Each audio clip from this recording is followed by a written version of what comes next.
I thought you were starting the show this week. What happened? Oh, yeah, that's right. What's up, everybody? I'm Mike Kelly. Welcome to the Kellycast. This is... What's your name again? Oh, Dan Kelly. I almost got the Dirk Diggler thing again. I got confused. The beard's growing in again. Yeah, you can't make that joke again. But howdy, everybody out there. It is pre-draft week. Mike, we're going to have to watch draft day next week. It's happening Wednesday next week. Be ready. With the draft coming up, Mike, we have our set kind of delivering on different elements of the draft. Yeah. So to start off here, we have Brett Favre's Green Bay Packers jersey. And this week's show does have a sponsor, Mike. Does it? It does. What's the sponsor? This week, the Kellycast is sponsored by MikeAzan.com. It is Mike's Closet, where all of these jerseys live. So thank you to Mike Azan for... Well, there's a thing, though, about that, and I mean, maybe I'll explain that one time during the backstage pass, but, I have a goal of getting a jersey from every single NFL team. So my wife is probably going to divorce me by number 28. I like that. But starting off with Brett Favre here, in 1991, he was drafted in the second round, 33rd overall. Quarterbacks Dan McGuire and Todd Marinovich were selected before Brett Favre. But you ever heard any of those two names? No. No, me neither. So that just shows you the unpredictability of the draft. Next up, Mike, we have somebody from your era when you decided to stop watching football, decided to stop following the Bills. But I had to have this jersey because it was so cool. Of course, our guy, Trent Edwards. Number 5. Fifth episode of the Kellycast. Number 5 sits in the middle. I like it. I definitely thought about changing that to Tyrod Taylor at one point, but I would have been wrong twice. I had a Tyrod Taylor jersey, but Edwards came out in 2007. Yep. What a draft class for quarterbacks, Mike. Names like Jamarcus Russell, Tyler Thigpen, Kevin Cobb, and finally, Mike, Stephon Diggs. Where did he go in the draft here? He went number 5th. Fifth round pick. Why do I always keep doing that to myself, guy? It's all right. It happens. Pick 147, which was clearly a steal and a half, and then he was traded for even what First round pick. First round? Traded for a first round? Yeah, end of the first round pick. But the unpredictability of the draft is what's crazy, Mike, because Diggs goes in the 5th round. Yep. Kevin White was selected before him in the first round by the Chicago Bears. Didn't work out at all. Was injured throughout college, injured throughout the NFL career. Nelson Aguilar gets drafted to the Eagles, first round. Bust. Yep. Rashad Perryman, bust. He had one good year. That was with Tom Brady. Tom Brady can make anybody look good. We'll get back to him later. Fair. And Philip Dorsett, bust. It goes to show you that in terms of the draft, first of all, myself and Mike don't know anything. Every pick that we talk to you about today may be wrong. And I really hope that's not the case. I did my fair share of research, but that's just how this goes, man. It can go any kind of way on draft night. You can see players slide. You can see players get reached on. You're wearing Dak Prescott right now. Absolutely. Offensive Rookie of the Year, 4th round pick, 135. And you got Micah Hyde. Mike always do that too. You like Micah. I love Micah. I don't know why. You should have named one of your children Micah with how often you say it. I do. It's terrible. He hates it. Micah Hyde, a 5th round pick. 159th overall for Micah Hyde. Jordan Poyer, 7th round pick. Yep, exactly. It goes to show you it's not all about where you're picked. It's about who picks you, who coaches you, and how do you fit in with that team? How do you fit in with that scheme? But before we get into picks 11 through 30 today, some news of the week, Mike. I like the news of the week segment. I think it works. Philadelphia Eagles decided to I guess in a way, set the quarterback market. Now, one of the complaints for like Baltimore, right, is that the quarterback market hasn't been set because Deshaun Watson signs that contract. You see Josh Allen, you see Patrick Mahomes. Those aren't the norms in terms of quarterback contracts. But the one that Jalen Hurts just signed makes him the highest paid per year. And it also gives a big middle finger to the Cincinnati Bengals. $53 million? Because the Cincinnati Bengals have to pay Joe Burrow in the very near future. And Joe Burrow is going to say, okay, Well, Jalen Hurts just got over $50 million per year. I deserve this. Jalen Hurts is not the highest paid player in the NFL. I don't want people to get that confused. He's making the most per year. Patrick Mahomes is still the highest paid player at a ridiculous amount that he just doesn't need. His kids, his grandkids, his grandkids, longevity kids. Of his contact. Of course. Contract though, right? But it's just ridiculous how much these players make. At the end of the day, it's ridiculous, especially if you don't live in New York, where taxes are like half up the rear end. Yep. That was me. That was a comment made, and that was the truest comment. I couldn't even be mad at him for it. Some Buffalo Bills news this week. Feel good story of the week. Yeah, man, Hamlin. That was my favorite story. I read that at work. Sorry, boss. I read that at work though, and I just got all giddy. I was like, Hamlin's back.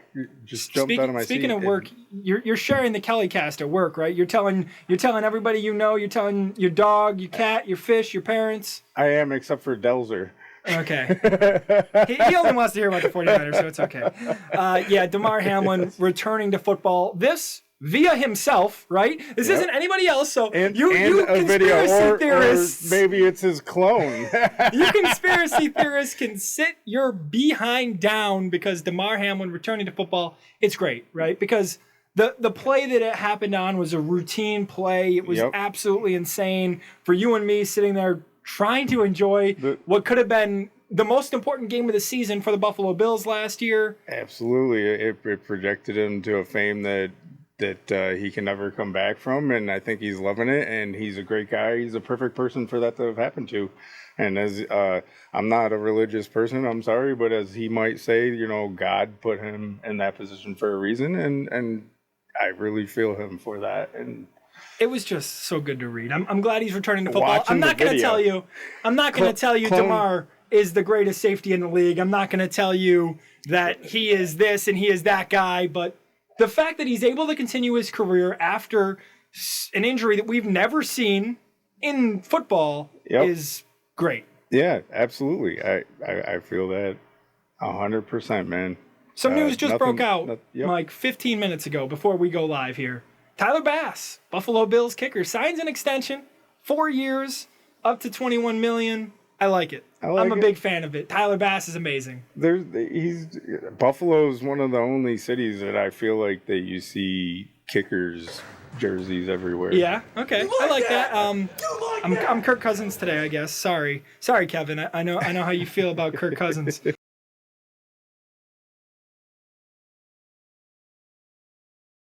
But I'm a big fan of it. Like, I think Tyler Bass is one of the most underrated kickers in the NFL. I see top 10 lists come out, and he's at like 10, or he's at 9. And I think he should be way higher on that list. I think he's a top 5 kicker in the NFL.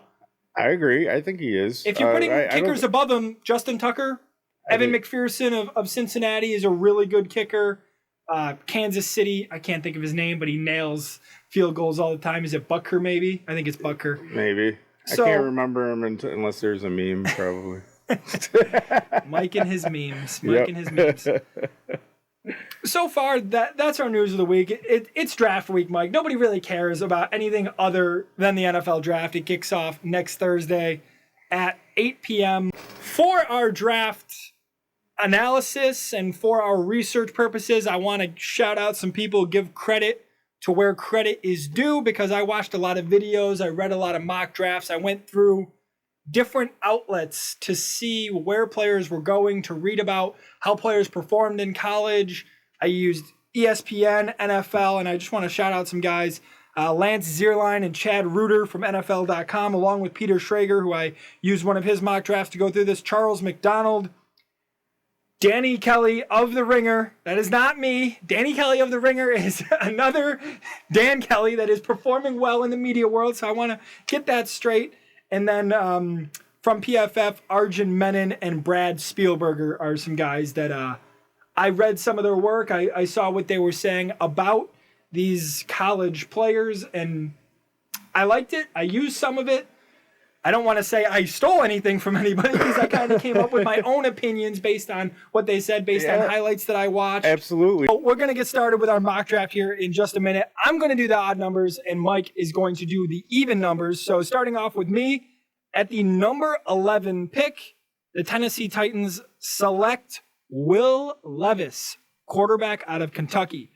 Now, Mike, the first thing I think about this is the draft, mock drafts and the draft process is crazy. Because as early as last week, Will Levis was going top 10. As late as today, I seen him falling almost out of the first round. Really? So I don't know exactly where Will Levis is going to go. He's been compared to Jay Cutler. He's been compared to Ryan Tannehill. Ryan Tannehill? He's already the quarterback for the Titans. Right. Why not just bring him in again, fail again, right? I don't care about the Titans' success. But Levis is big, 6'4", 229 last year. Threw for 2,400 yards, 19 touchdowns to go along with 10 interceptions. They have a new GM around. I don't know what he's going to want to do. We saw rumors, right, of the Titans wanting to trade Derrick Henry during the offseason. It doesn't look like that's going to happen.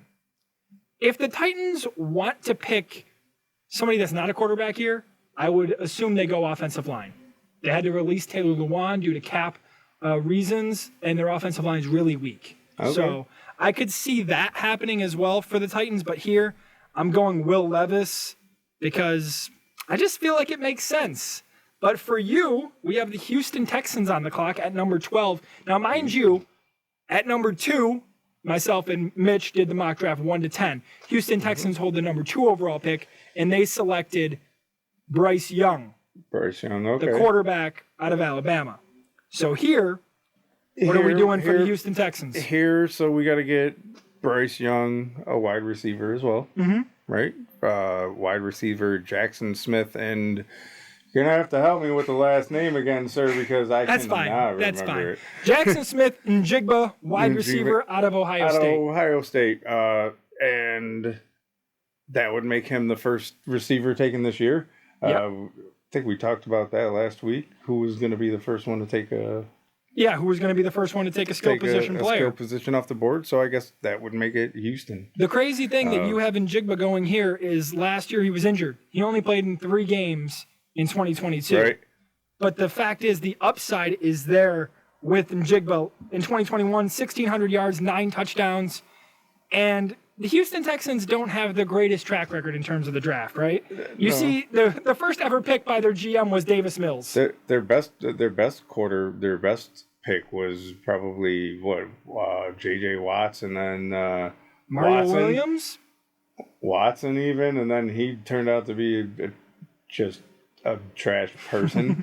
Mario Williams, number 1 overall, maybe? Is another one. So a few here, but mostly misses, yeah. But I like this. Like, going quarterback, going wide receiver at 2 and 12 shows me, hey, you're trying to win more games. You're trying to be competitive here. You're not really trying to... We're not going to should we say tank? Right? Yep. So, Houston, you have going receiver. I like it. I agree with it. And he's been compared to Jarvis Landry. If you're getting somebody at 12 like Jarvis Landry, we saw a lot of Jarvis Landry when he was in Miami, when he was in Cleveland. One of my most hated players ever in NFL history because he ended my favorite player's career, number 23, not Micah Hyde, but Aaron Williams, Savage23 on Twitter. My favorite player was Aaron Williams, which is crazy because there's been so many great players that have walked in with the Bills, but I love me some Aaron Williams. I got to pick for the Jets? What? Who made this up? He asked me to pick. And I just picked. I would expect you to pick odd. You're the odd one here. I am. Exactly. With the number 13 overall pick in the 2023 draft, I have the New York Jets selecting Paris Johnson Jr., the left tackle, also out of Ohio State, back-to-back on Ohio State players. 6'6", 313 pounds, a massive player. He's a little raw.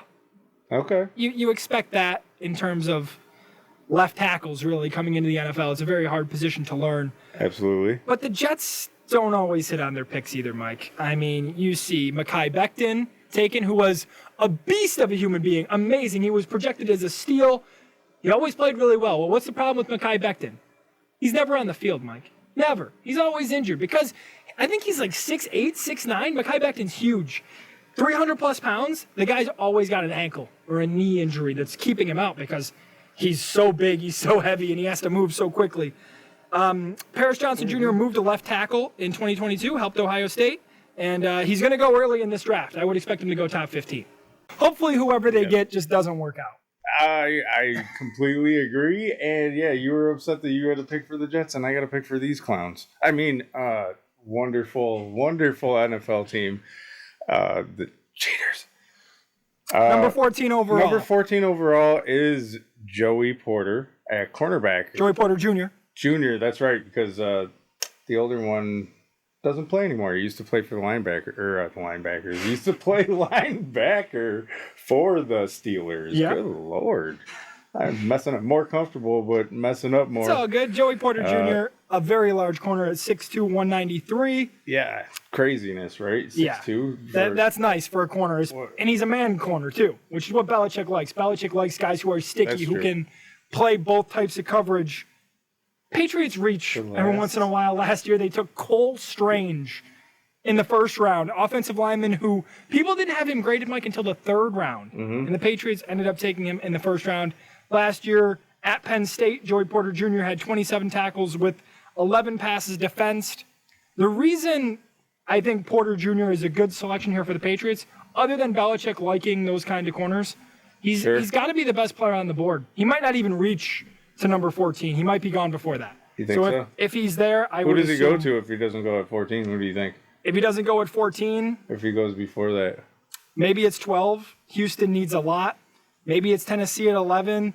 He can go a lot of places. I could see a team like Washington who picks at 16. I could see them moving up for a guy like Joey Porter Jr. He's worth moving up for. I don't understand what's going on with the Packers and the Jets, right? I don't understand the situation going on. Is Rodgers going to be a Jet or not? Yeah, it's going to be real awkward when he shows up for OTAs, right? Exactly. And he's how many $1 million liability? To a hefty price tag. Hefty price tag if he shows up on Monday. But I read that he hasn't shown up to OTAs in years. Yeah. So, hey, maybe they're banking on that. But at number 15, if the Green Bay Packers stay at 15, I have them going with Broderick Jones, left tackle out of Georgia, 6'5", 311. Georgia was a powerhouse in college football last year, won the national championship. Okay. And he started all 15 games at left tackle. He's best in run blocking, not as great in pass blocking. And in terms of left tackles, he's top 5 in terms of all left tackles in this year's draft. So the reason the Packers go here is because Bakhtiari, their current left tackle, who is amazing, has had injury concerns. Okay. So maybe Broderick Jones moves on the offensive line. Maybe he goes to play right tackle. We'll have to see exactly where he goes. Next up, we have my aforementioned Commanders. Yes, sir. And they pick at number 16 overall. Where do you have them going? We got them at Dalton Kincaid, which is a tight end out of Utah. Looks to be pretty decent size, 6'4", 246. Yeah, for a tight end, that's a good size nice guy. Size, I think so. Box people out, can go up and get the contested catches. Absolutely. He had 70 receptions, 890 yards, right? 8 touchdowns. That's correct, pretty good stats. He's been compared to Zach Ertz. You and me know Zach Ertz. He played in Philadelphia, was a Pro Bowl tight end for a long time. Now he's in Arizona doing absolutely nothing. But in his prime, Zach Ertz was really good. Dalton Kincaid is mostly a receiving option for a team. I don't think he knows how to block because when you're at Utah, you learn how to block. But he's not the best blocking tight end in this year's draft. There is another tight end going in the first round here later that is better at blocking. But the reason that I think Kincaid works here is Bieniemy. Eric Bieniemy, who was with the Chiefs for God knows how long. I didn't do my research on this, but was the offensive coordinator in Kansas City, won 2 Super Bowls, obviously. Kelsey? Left. Right? Yeah. He leaves the Chiefs to go to the Commanders, of all teams. Not even a head coaching position. He's still an offensive coordinator, which to me is baffling. But he knows what Kelsey did for Patrick Mahomes, did for that offense. It opened up so much. Add Dalton Kincaid to Washington and see what happens. But they still need a quarterback. This could be a spot for a quarterback. I don't have this player going in the first round, Mike. His name's Hendon Hooker, which I think, top-tier name. Top-tier name. Hendon Hooker, I like that. I get his jersey. Absolutely. Maybe they borrow back Cousins for a year. He almost took Minnesota. Yeah, that would be interesting. But I think this is a spot for him. He's been mocked to go in the first round as of today that I've seen in certain mock drafts. if they want a quarterback that's not Hendon Hooker and they want a guy like Anthony Richardson, a guy like Will Levis, they're going to have to move up from 16. There's no way you're sitting at 16 and getting anybody other than Will Levis or Hendon Hooker. Okay. Anthony Richardson's going to be off the board. Bryce Young, CJ Stroud, apparently going to go 1 and 2. But Mike, the story about Houston is now nobody knows what Houston's doing with number 2. They don't know that they're going quarterback, which would be absolutely crazy when draft night comes. What's going to happen with 3 then? Because that belongs to Arizona. There's so many situations that can play out. But moving on to our next pick, number 17 belongs to the Pittsburgh Steelers, and I have them selecting Darnell Wright, left tackle out of Tennessee. He's 6'5", 333 pounds. One of the great things about him, flexibility across the offensive line, has played all positions. He was a top 10 overall recruit in 2019. And Mike, you know I know about the NFL. I'm your guy when it comes to asking questions about players, about teams. Dan Moore Jr. I've never heard of that man. Me either. And he's the starting left tackle for the Steelers right now. Is he? So that's why I decided to go Darnell Wright here, because it's a position of need. And sometimes you don't always want to take the position of need. I know it can be a reach, but I think this is very important for both Kenny Pickett and Najee Harris to have, good seasons overall. You need to shore up that offensive line. Next up, absolutely, we do have the Detroit Lions sitting on the board, who have 2 first-round picks. Here at number 18, this is their second first-round pick. Okay. Where do you have them going? Defensive end. Who did you remind me who you guys had in their first pick? In the first pick. I believe it was a cornerback. Corner? Yeah, okay. It was either Gonzalez or Witherspoon. I can't remember exactly which one. Those are the top 2 corners in the draft. So we had them going corner first time. Their wide receivers are already set. This could be a spot for a tight end, but you said defensive end. Defensive end, Lucas Van Ness, we have him from Iowa, right? 6'5", 272. They need some help on defense, of course. Mm-hmm. This guy had 6.5 sacks. Yep. Right? But the big asterisk on him is he didn't start a lot last year, right? Or start at all, right? No, he didn't start a single game, and that's what you worry about. But you're coming to the end of the first round here. You're coming to the back end. And Van Ness is a very talented guy, also 11 tackles for loss and 28 total tackles. The Lions are another one of those teams, Mike, who it just seems like they reach and they get these players that don't pan out, right? Right. And a couple of those, they just traded Jeff Okudah. We talked about that last week. Jelani Tavai was an early round pick for them. I think he went in the 3rd round. Now he plays with the Patriots. That doesn't help Detroit. But recently, they did take Penei Sewell and Aiden Hutchinson, and I think, the culture with Dan Campbell. You saw the Lions last year. They almost made the playoffs. I know, man. They're still a team you root for. You want them to make good picks. Hopefully this is who they can pick and get some help and get all the way, man. Get them the playoff win. I can't remember the last time Detroit had this late of a pick, and this was their own pick. The other pick was the pick they had traded for. So This is really interesting to have them picking here. And next up, we do have the Tampa Bay Buccaneers at number 19. So we mentioned myself and Mitch's mock draft 1 to 10. At 10, he had the Eagles selecting a player that I forget right now. I will put him up on the screen behind me, so that's okay. Editing Dan, don't forget. The creative guy. But Bijan Robinson was talked about at 10. That's the running back, Mike. Everybody wants him. They have a high grade on him. But you don't take running backs high anymore because the running backs are a dime a dozen. But he's not. He's not a dime a dozen. And if he's here at 19, I think Tampa Bay has a hard time passing him up because running back is a weakness on their team. Yeah. There's so many weaknesses on the Tampa Bay Buccaneers now. Tom Brady left town. You know who QB1 is? I forget. Baker Mayfield. Oh, yeah. I forgot. Baker Mayfield. How's that going to work out? Are they going to go into this year with him as... With Todd Bowles, he hasn't been very good either. It's as a coach. Todd Bowles isn't coach. Bad as a head coach. Better as a defensive coordinator for sure. Fantastic as a defensive coordinator, but as a head coach, absolutely not. I don't think so. I don't think he has it yet. Maybe in the future again, but not this time. I mean, he performed well as the defensive coordinator when Tampa Bay won the Super Bowl. D coordinator is the key, not head coach. You mentioned defense. That's where I have him going. Deonte Banks, cornerback out of Maryland. One thing about Banks that you need to know right now, he met with the Bills. So if he's there at 27, expect the Bills to be interested. If they go cornerback, I'd be a little surprised, honestly. I would be a little surprised, but if he's their best player on the board, I would not put it past Sean McDermott and company to get him. Banks is 6 foot. We mentioned the other corner being 6'2". That's a whole 2 inches. 2 inches can be a lot. In the NFL, oh yeah. Anywhere. You got to measure up. Banks had 8 passes broken up by Banks at Maryland, 38 tackles, 1 interception last year. One of the things really big in a corner is smooth hips, and he has exactly what you're looking for in terms of athleticism. I think he is a very valuable piece if he falls all the way to 19 with Tampa Bay. Next up is the Seattle Seahawks at number 20 overall. Also their pick, which is crazy that Seattle did well enough to earn a pick this late in the draft.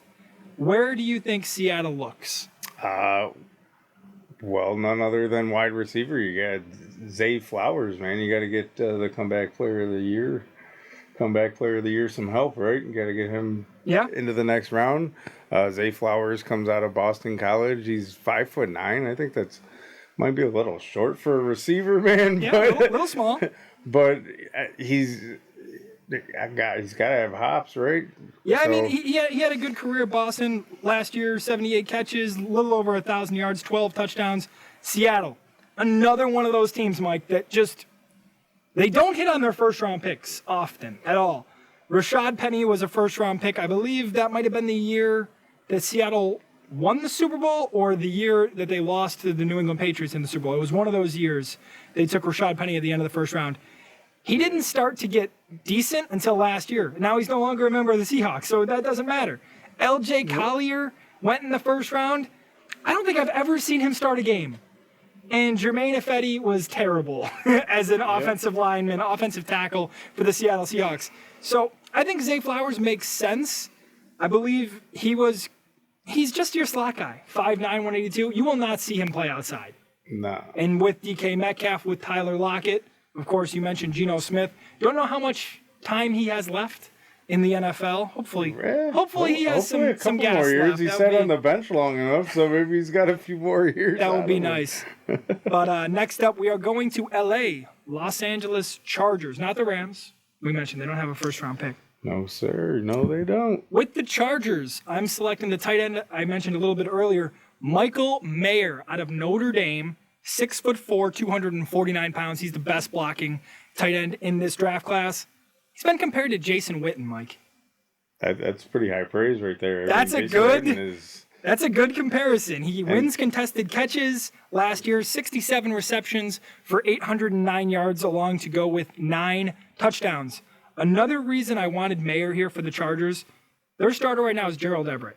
Now, Gerald Everett used to play for the Rams, and I always liked him. I don't know why. Sure. I always thought he was this really good player. His career high in yards is 555.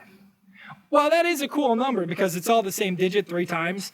That is not very good in terms of today's tight ends. So I think the Chargers look to bolster the position. At number 22, Mike, we have the Baltimore Ravens on the clock. This draft is full of edge rushers that are very talented. And here, I think we have one coming off the board from Clemson. What's his name? Yeah, Miles Murphy from Clemson, 6'5", 268-pound guy, 40 tackles.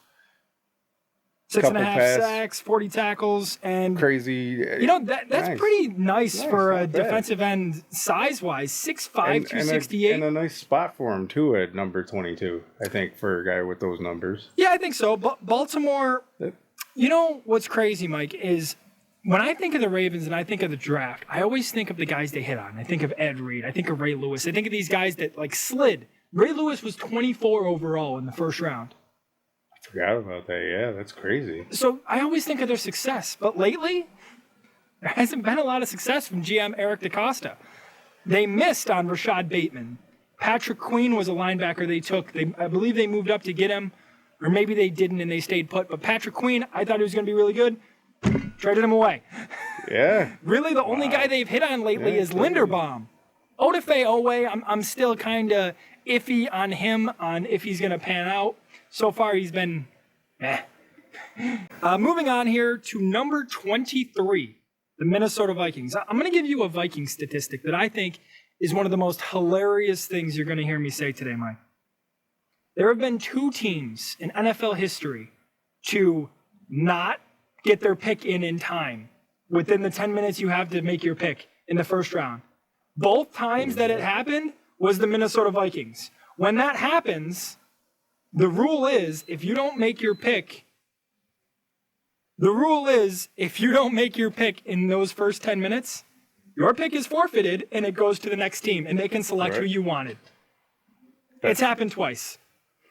That's pretty wild. And the same team. That's crazy fact. The only team to do it twice. The Minnesota Vikings here, I have them taking a wide receiver out of USC, Jordan Addison. And Jordan Addison has been mocked to the Bills in a couple of mock drafts that I've seen here. He goes at 23. I think the Bills would be happy to have him. He's 5'11", 173 pounds. Been compared to Tyler Lockett. Tyler Lockett's had a really good career in Seattle. He might not be your Metcalf, your Odell Beckham Jr., but as a number 2 option, Tyler Lockett has been really solid. The reason I have the Vikings going wide receiver is because they did lose Adam Thielen in free agency, goes to the Carolina Panthers. Addison shows separation, 59 catches, 875 yards to go along with 8 touchdowns. It's just small, 5'11". I don't love small receivers. I worry about longevity in terms of moving to the next level. The NFL and college, a completely different game. And at number 24, Mike, you have one of the guys I wanted to talk about. An even number here. The Jacksonville Jaguars go on the clock. Who do you have them grabbing? Mr. Brian Branch, safety out of Alabama. Now, 1 second. You don't watch college football. Not at all. What do you know about Alabama? I know that they win championships. They produce a lot of NFL players. A lot of NFL players. Usually, Mike, in the first round, there's between 3 to 7 players selected from Alabama. Okay. So here, Brian Branch, he's a safety, 6 foot, 190 pounds.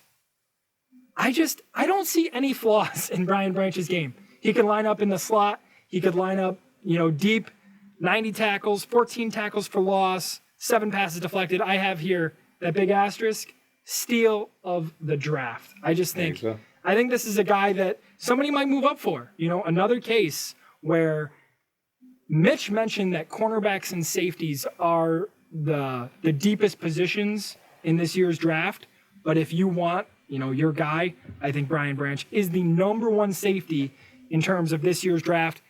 Andre Cisco and Rayshon Jenkins are the current starters for Jacksonville. It's another reason I looked at it. I know of Andre Cisco, I think he's solid. Rayshon Jenkins, I think, can be improved upon, which is why I decided that Brian Branch was going to be the best bet here. I'm talking a lot about Mitch. I want to give him a shout out. I know he couldn't be here today, but Mitch also helped me put together this mock draft. He changed a couple of picks. He let me know a couple of players that might go at certain spots. We didn't always agree, which I love. I love not agreeing with people. I love arguing with people. I love making people feel stupid. But usually it's me that feels stupid at the end. At number 25, Mike, we have the New York Giants on the clock.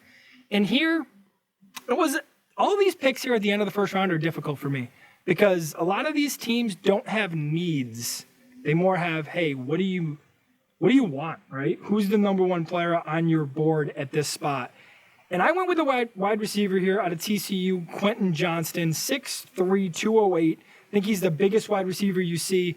The knock on Quentin Johnston is that he catches with his body more than he catches with his hands. Quentin Johnston last year, 60 receptions, little over 1,000 yards, 6 touchdowns to go along with that. At the end of the day, the Giants just need to help Daniel Jones. 4 years, $160 million. Surround him. Surround him with weapons. Next up, Mike. My boys. Staying in the NFC East. You're wearing the jersey. You're wearing the hat. Dallas Cowboys. And it Mozzie Smith. Mozzie Smith at tackle. Out of Michigan. He's another pretty decent sized kid. Yep. 6'3", huge at 323 pounds. I can't imagine getting tackled by anybody. Well, you mentioned decent size there. actually, Mozzie Smith is what you would call undersized. Because at 6'3", 323 pounds of course, throws you way off. I'm sorry. But at 6'3", you're playing against offensive guards who could be 6'7", 6'8", and have more reach than you.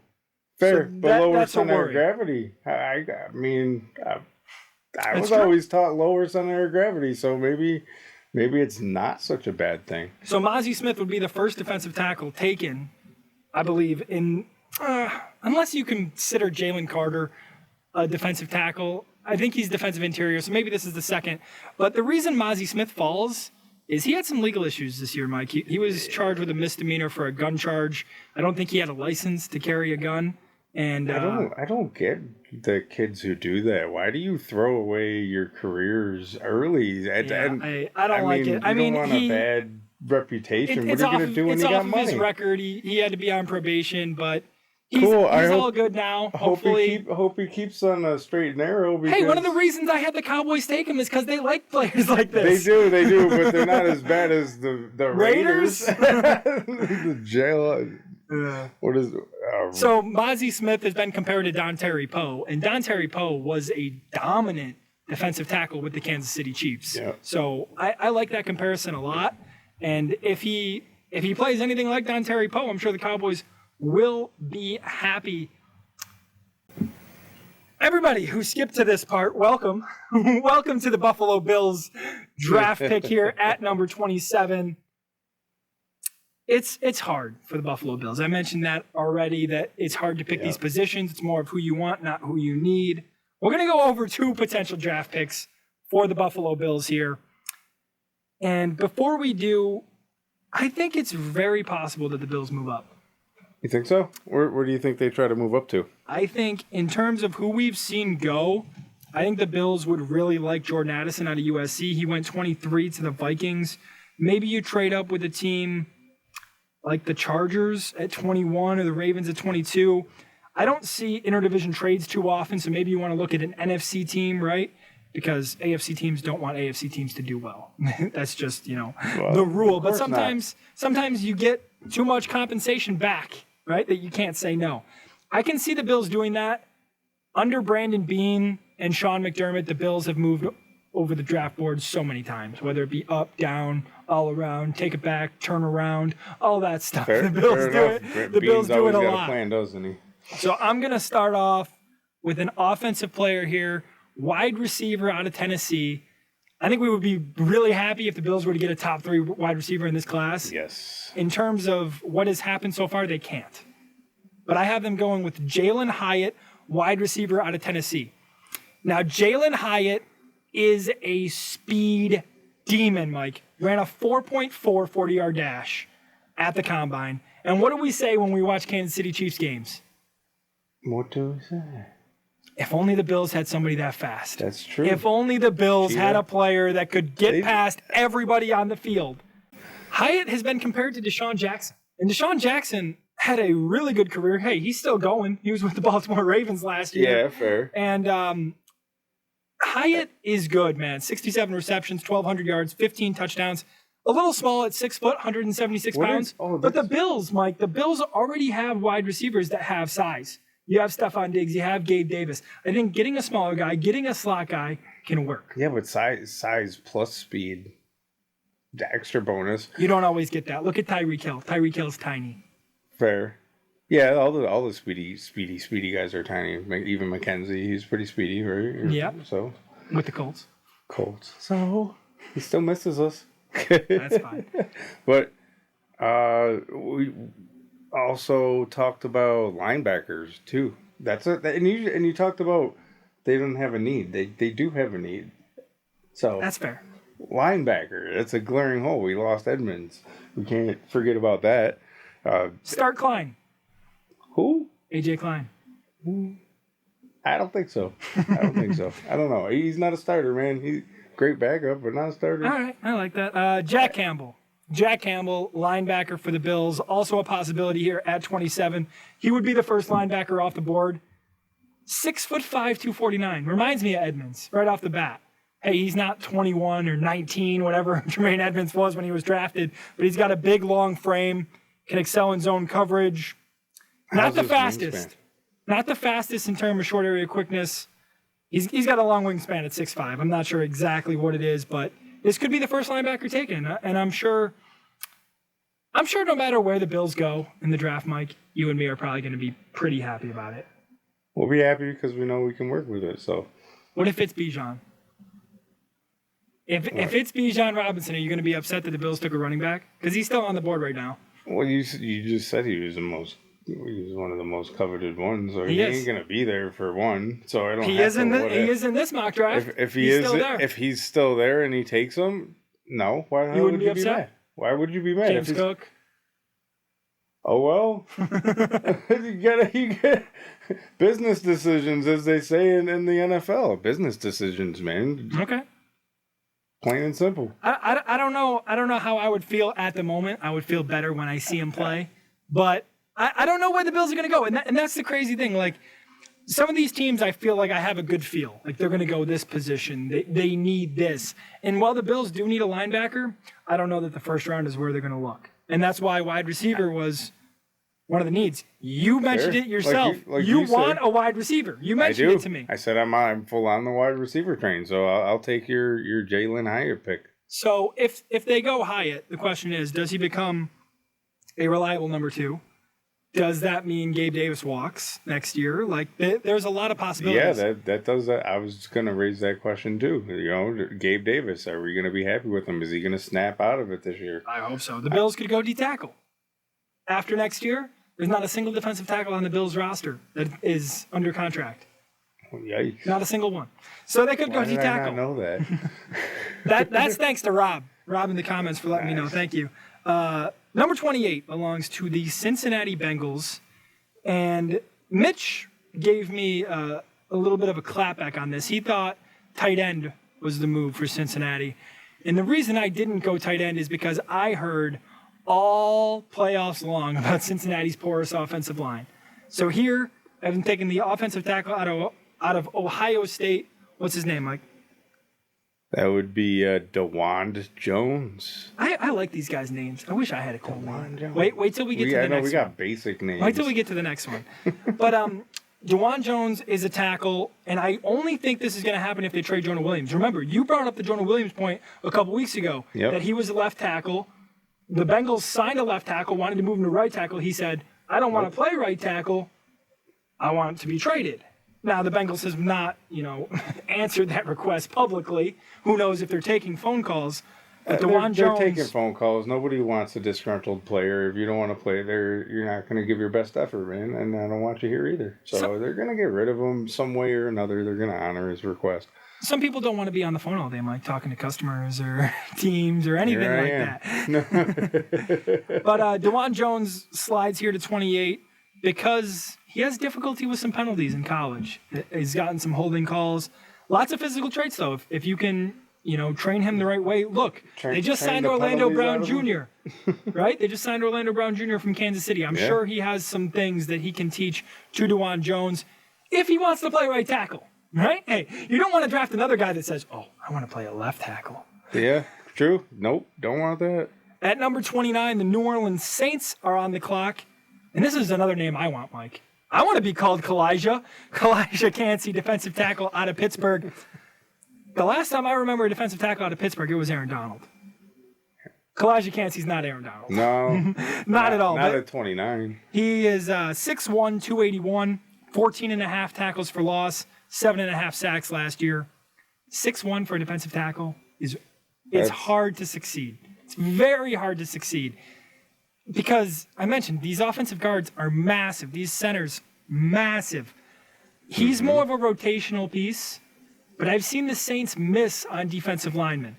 I believe a couple of years ago they traded a first to move up late. They moved up late in the first round to select Marcus Davenport. He's a defensive end. Davenport was so bad in New Orleans. I don't even think he's there anymore.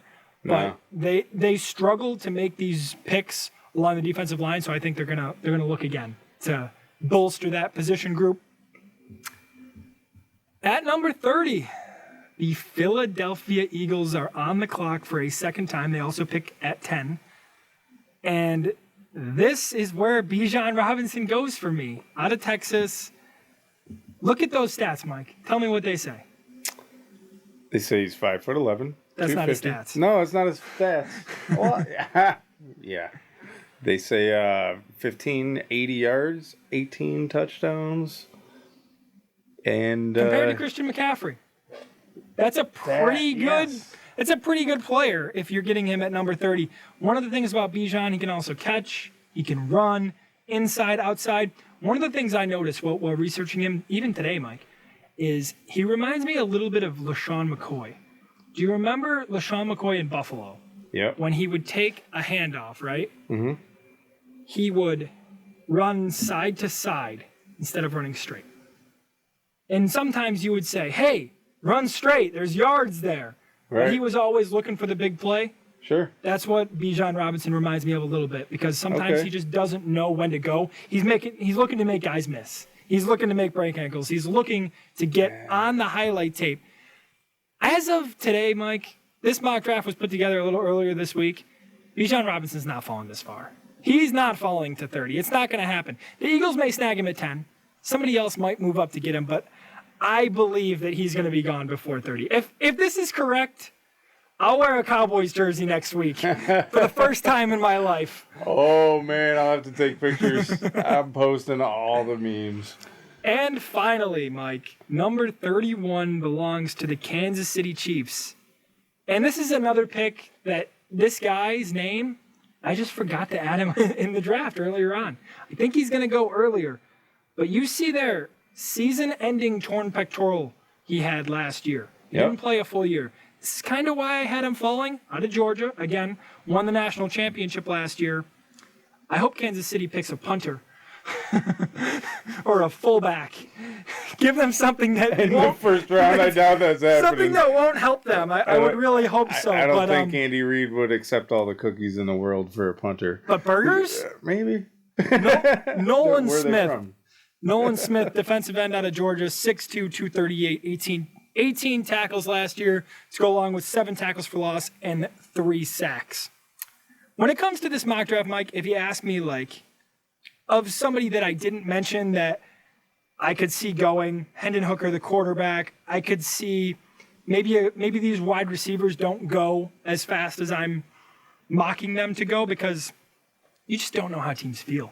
Right. You don't know what grades they have. You don't know what front offices think about these players. So it's really hard.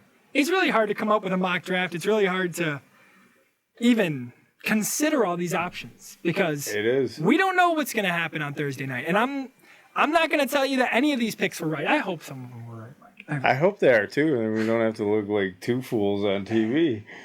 Ladies and gentlemen, I hope you're seeing this either Saturday or Sunday. As soon as Editing Dan can get this out, we will have it ready for you. We're working with a new setup here. You can't see it, but Mike decided to clean up our set. We'll show that to you next week without the jerseys.